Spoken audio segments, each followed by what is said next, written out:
दोस्तों नमस्कार, आप सुन रहे हैं रेडियो मयूर 90.8 FM। सुने अपने दिल की आवाज और मैं हूं आपका दोस्त आरजे अभिनंदन। दोस्तों, जैसा कि आप सभी जानते हैं, देश में कोरोना की दूसरी लहर काफी भयावह रूप ले चुकी है और इसमें छपरा शहर भी कहीं अछूता नहीं है। लगातार अगर हम देखें तो छपरा शहर में भी पॉजिटिव मरीजों की संख्या जो है वो बढ़ती दिख रही है। ऐसे में छपरा खुद को सुरक्षित रखने के लिए कहीं ना कहीं हमें अब भी मास्क और सैनिटाइजर का उपयोग रेगुलर वे में करना होगा और खुद को बहुत ज़्यादा पॉजिटिव रखना पड़ेगा। ये एक बहुत बड़ा हथियार साबित हो सकता है छपरा। अगर आपको कोरोना से फाइट करना है तो खुद को पॉजिटिव रखना बहुत जरूरी है। इसी क्रम में हमने एक मुहिम की शुरुआत की है और इस मुहिम का नाम है छपरा फाइट अगेंस्ट कोरोना। दोस्तों, इस मुहिम में हम लोग उन लोगों से बात करने वाले हैं जो कोरोना की जंग जीत चुके हैं और इसी क्रम में हमसे खास बातचीत करने के लिए मौजूद हैं रुपेश सिंह छोटू। तो चलिए इनसे खास बातचीत करते हैं और जानते हैं आखिर कैसे इन्होंने कोरोना की जंग को जीता है और खुद को कैसे ये पॉजिटिव रख पाए। रुपेश, कैसे हैं आप अभी इस वक्त? जी सर, नमस्कार। मैं बिल्कुल फिट हूँ सर। सर, आप अपने बारे में कुछ बताइए, आप कहाँ के रहने वाले हैं? सर, मेरा नाम है रुपेश सिंह छोटू। मेरा घर डोरीगंज थाना क्षेत्र के पास धर्मपुरा एक गांव है, गोल्डनगंज रेलवे स्टेशन के नीचे। ओके, वहाँ मेरा घर हुआ जी। और कब आपको पता चला कि आपको कोरोना हो गया है, कोरोना पॉजिटिव हैं आप?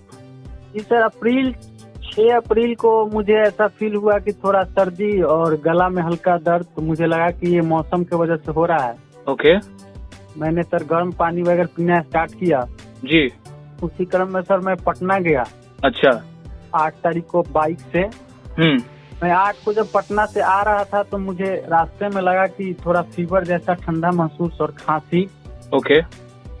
मैंने सर सोचा कि लग रहा है कि कोई सिंडम कोरोना का मेरे अंदर आ रहा है, मैं कहीं सस्पेक्टेड हो गया हूँ जी।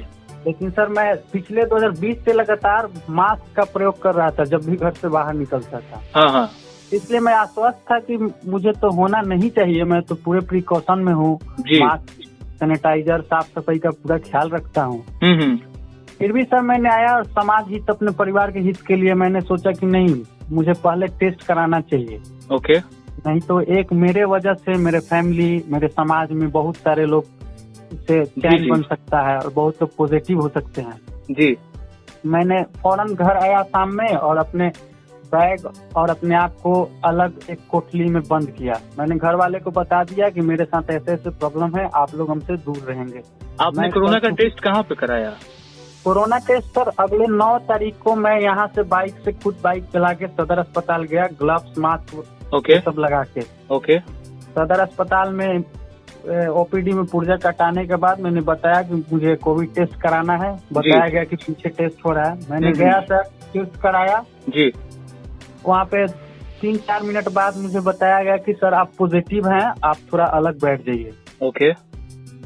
मेरे साथ कुछ वैसा व्यवहार नहीं किया गया जी, मतलब बहुत अच्छा से डॉक्टर लोग पेश आए, बहुत अच्छा से हमसे बात किए, बहुत अच्छा से मुझे हिम्मत दिए। उन लोगों ने बोला क्या क्या प्रॉब्लम है। मैंने बताया कि सर ऐसे ऐसे मुझे हुआ है, खांसी, हल्का सर्दी है, फीवर उबर अभी नहीं है, लेकिन बॉडी पेन अब स्टार्ट हो गया है, आंख में जलन।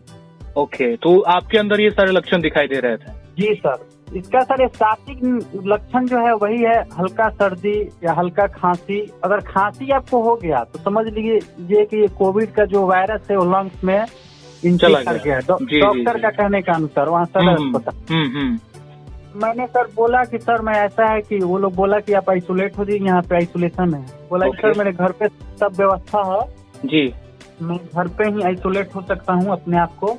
ओके। और मैं वहाँ पे ठीक हो जाऊंगा, मुझे कोई घर पे दिक्कत है नहीं। उन्होंने बोला कि ठीक है, आप यहाँ पे एक किट मिलता है जी, उसमें आपको पैरासीटामोल मिलेगा जो फीवर होने पे खाना है, अगर फीवर नहीं रहेगा तो नहीं खाना है। ओके। एक एजिथ्रोमाइसिन टैबलेट मिलता है, वही सर मुख्य रूप से इसमें काम करता है, 500 mg या 250 mg। अच्छा। अगर 250 mg होगा तो आपको 5 दिन का उसका कोर्स होता है। ओके। वो आपको सुबह शाम खाना होगा। अगर 500 mg होगा तो एक दिन खाना, दिन में एक बार खाना होगा। अच्छा। और किट में तो मास्क था, विटामिन सी का टैबलेट था 10, जिंक था 14। हाँ। और मल्टीविटामिन के लिए A to Z था। ओके। तो मुझे बताया गया कि आप ऐसे ऐसे दवा का सेवन कीजिएगा, और खांसी में ये कोविड है तो उसमें एक डाबर का हॉनीटस सिरप आता है। डॉक्टर साहब ने सलाह दी कि हॉनीटस बहुत अच्छा काम कर रहा है। हॉनीटस जो है वो आपको कफ सूखने नहीं देगा जी जी, और वो आपको कफ सब बाहर निकल जाएगा। तो मैंने हॉनीटस सिरप भी वहाँ से ले लिया। अच्छा। उसके बाद मैं खुद बाइक चला के घर आया, अपने बाइक को अलग रख दिया, घर वाले से बोल दिया कि इसको आप लोग पानी डाल दीजिएगा दूर से गर्म करके। जी जी। और बाइक को सैनिटाइज सब घर वाले कर दिया। मैंने अपने आप को अलग कर ही लिया था कल से। हाँ। मैंने अलग रूम में फिर वैसे ही गया जी। और डॉक्टर साहब बताए थे कि कम से कम 2-3 बार काली मिर्च, तुलसी पत्ता, लौंग और एक कपूर आता है खाने वाला, ओके, वो हल्का सा डाल के आप काढ़ा लीजिए, बहुत फायदा करता है इसमें। अच्छा। और आपको गर्म पानी 4-5-6 बार 7 बार पीना है, कम से कम 2 से 2.5 लीटर पानी पीना है डेली। पानी की क्वांटिटी को थोड़ा बढ़ाना था। बिल्कुल जी सर, पानी का लेवल अच्छा होना चाहिए और तरल चीज थोड़ा ज्यादा होना चाहिए। ठंडा चीज बिल्कुल सेवन नहीं करना है, इसमें कोई फ्रूट सेवन नहीं करना है। वो क्यों ना विटामिन सी के लिए संतरा लोग अभी यूज कर रहा है, लेकिन वो गलत है सर। जी जी, डॉक्टर साहब के अनुसार। तो जब आपने घर पे बताया ये सारी चीजें तो घर के लोगों का क्या रिएक्शन आया? घर के लोग, घर में मेरे एक मदर थी और मेरे एक भांजा रहता है, वो था। तो हाँ। थोड़ा मेरे मम्मी घबरा गई कि कोविड पॉजिटिव हो गया है। हाँ हाँ। परेशान हो गई। मैंने मम्मी के बताया कि मम्मी कोई परेशानी की जरूरत नहीं है जी। मैंने तो स्टार्टिंग में ही पकड़ लिया है और अपने आप को आइसोलेट कर लिया है। मैं 4 से 5 दिन में बिल्कुल फिट हो जाऊंगा, लेकिन 14 दिन अपने आपको आप लोगों से दूर रहना है। हाँ। तो सर मैं मेंटली, इसमें मुख्य चीज यही है कि आप मेंटली पूरा सकारात्मक रहिए, एकदम मजबूत रहिए, पूरा पॉजिटिव रहना पड़ेगा आपको। बिल्कुल जी सर जी। आपको ये सोचना है कि ये नॉर्मली फ्लू है, जिससे मैं 5-6 दिन में पूरा फिट हो जाऊंगा और 14 दिन बाद खा पी के स्ट्रॉन्ग होके कोरोना को हरा दूंगा और जंग जीत के निकलूंगा। समाज के में बताऊंगा कि आप लोगों को कैसे रहना है। तो रुपेश, हमें ये बताइए कि जब आपने खुद को आइसोलेट किया तो घर पे जैसे कि खाने वगैरह की बात आपने कही, तो वो खाना आपको कोई ना कोई तो देने आता होगा, वो खुद को कैसे आपसे दूर रख पा रहा था? जी सर, देखिए सर, मैं अपने लिए एक थाली, ग्लास और जो काढ़ा पीने के लिए कप, हल्दी वाला दूध पीने के लिए अलग से ग्लास अपने रूम में रख लिया था अलग। तो जो व्यक्ति आता था, मेरे भांजा है 16-17 साल अभी एज है उसका, वो आता था मुझे खाना देने। हाँ। तो वो पहले बोलता था दूर से हाँ कि मामा जी आपका खाना रेडी है। मैं बोलता था ठीक है। मैं सर वो जो थाली था उसको रख देता था गेट के पास और मैं उससे दूर रहता था। ओके। मतलब कम से कम 10-12 फीट दूर रूम में एक साइड चला जाता था। और वो मास्क पूरा लगा के, मास्क को सैनिटाइज खुद को करके ऊपर से आके थाली में गिरा देता था खाना जो भी रहता था। जी जी। एकदम गरम गरम खाना। और फिर वो चला जाता था, फिर बोल देता था कि मामा आपका खाना मैं दे दिया। मैं पीछे आके फिर जी खाना उठा के अपने रूम को सटा के खाना पीना खा लेता था। रूम हवादार होना चाहिए सर, खिड़की उड़की उसका होना चाहिए रूम में ऑक्सीजन लेवल के लिए। और जो फैन है उसका स्पीड बहुत ज्यादा भी नहीं होना चाहिए, अपने अनुसार जैसा आपको फील हो वैसा अपना उसके रेगुलेटर से करते रहिए, कम या ज्यादा। ओके। तो कुल मिलाकर वो, उसके बाद वो सर मास्क अपना डेली का डेली, वो जो मुझे खाना देने आता था वो मास्क अपना सब वॉश करता था, सैनिटाइज करता था, खुद उसके बाद स्नान करता था। और मैं सर खुद से अपने रूम में डेली पर डे पानी में डिटॉल डाल के या फिनाइल डाल के खुद से पूरे रूम को साफ करता था। स्प्रे वाला सैनिटाइजर था, स्प्रे करता था। और पर डे जो बिस्तर है उसका बेडशीट और पिलो का कवर जो होता है, वो जो मैं और मतलब अपने बॉडी को ढकता था, वो चादर पर डे मैं खुद वॉशिंग मशीन में डाल देता था।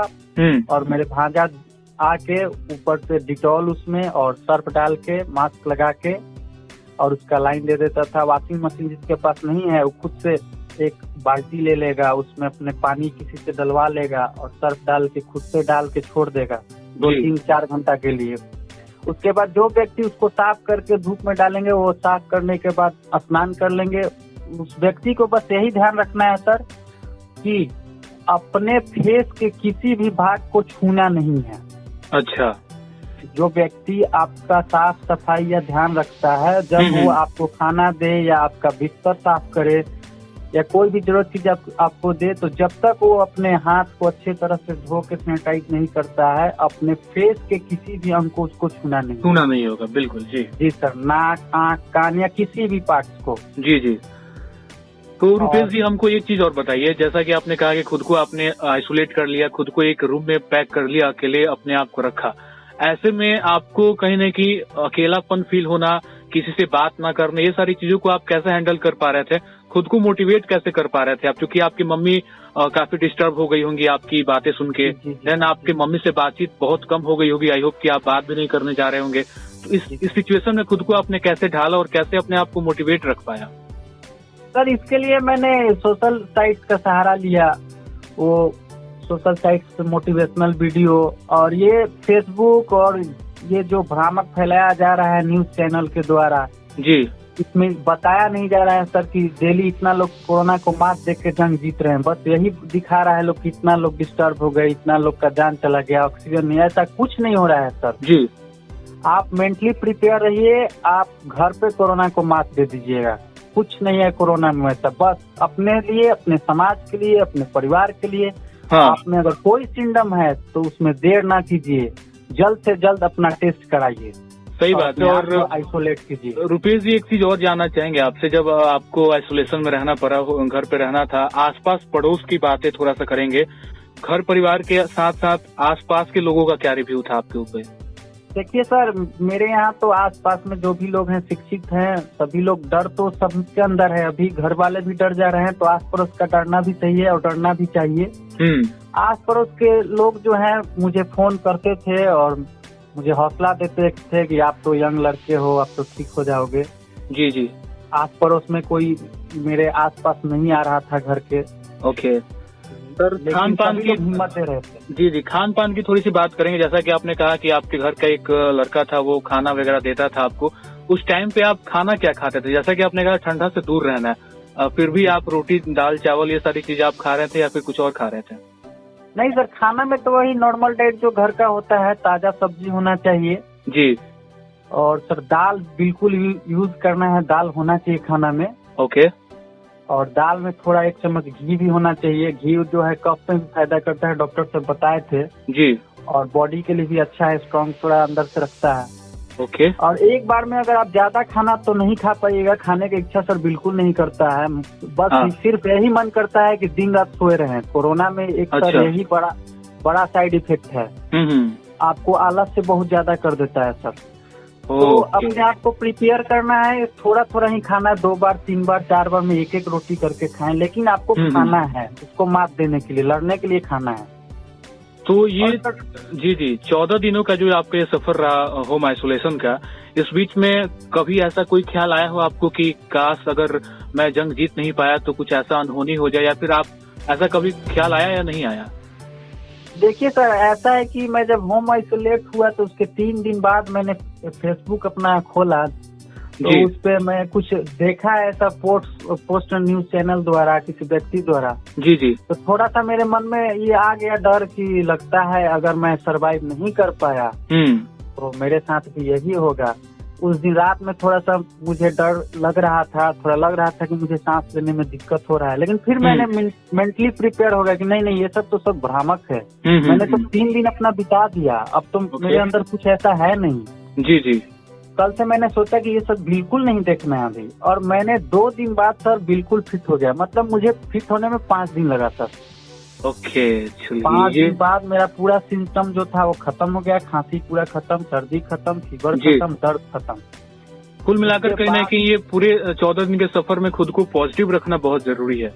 जी सर, मेंटली पॉजिटिव होना बहुत जरूरी है सर। जो पॉजिटिव होगा वो मेरा वादा है कि वो जंग बहुत जल्द जीत जाएगा कोरोना को हरा के। कोरोना उसका कुछ नहीं कर सकता है सर। चलिए, बहुत बड़े रुपेश जी, और जाते जाते आप पूरे छपरा को और पूरे बिहार, जो लोग भी इस ऑडियो क्लिप को सुनेंगे, उनके लिए आप क्या संदेश देना चाहेंगे? कैसे वो खुद को इस कोरोना की जंग से जीत दिला सकते हैं? आप क्या कहेंगे, आखिरी संदेश आपका? देखिए, मैं पूरे सारण वासियों से हाथ जोड़ के विनती करता हूँ, पूरे बिहार से जो लोग ये आवाज सुनेंगे जी, कृपया अपने लिए, अपने घर परिवार, अपने समाज के लिए मास्क जरूर पहने, लोगों से कम मिलना जुलना रखें, अभी दूरी ओके। बना के रहें, अपने घर में रहें, खान पान अच्छा से खाएं, अपने फैमिली के लिए मास्क का प्रयोग निश्चित करें। चलिए बहुत जरूरी हो तभी मार्केट में कहीं जाएं, अन्यथा बिल्कुल। भीड़ भाड़ वाली जगह में जाने से बिल्कुल बचें। चलिए बहुत बहुत शुक्रिया रुपेश जी, अपना कीमती वक्त आपने दिया और अपना पूरा जो एक्सपीरियंस रहा आपका 14 दिन का आइसोलेशन का, वो हम सभी से आपने साझा किया, इसके लिए आपका बहुत बहुत शुक्रिया। धन्यवाद sir. Thank you so much sir, thank you. तो छपरा ये थे रुपेश सिंह छोटू, जिन्होंने अपनी 14 दिन के एक्सपीरियंस को आप सबके बीच रखा, कैसे इन्होंने खुद को आइसोलेट किया और किस प्रकार से कोरोना से लड़ाई लड़ते हुए जीत हासिल की। छपरा आप भी बनिए इस मुहिम का हिस्सा और अपने एक्सपीरियंस को हम सभी के साथ साझा करें, ताकि और लोग आपकी बातें सुनकर मोटिवेट हो सके और कोरोना की इस लड़ाई से जीत हासिल कर सके। क्योंकि छपरा कोरोना की इस जंग को हमें एक साथ मिलकर, एक साथ डटकर सामना करना पड़ेगा, तभी जाकर हम इस कोरोना की लड़ाई से जीत हासिल कर पाएंगे। जीत जाएगा इंडिया, जो साथ दे सारा India. Chhapra fight against corona, लड़ेंगे जीतेंगे। जो साथ दे सारा इंडिया।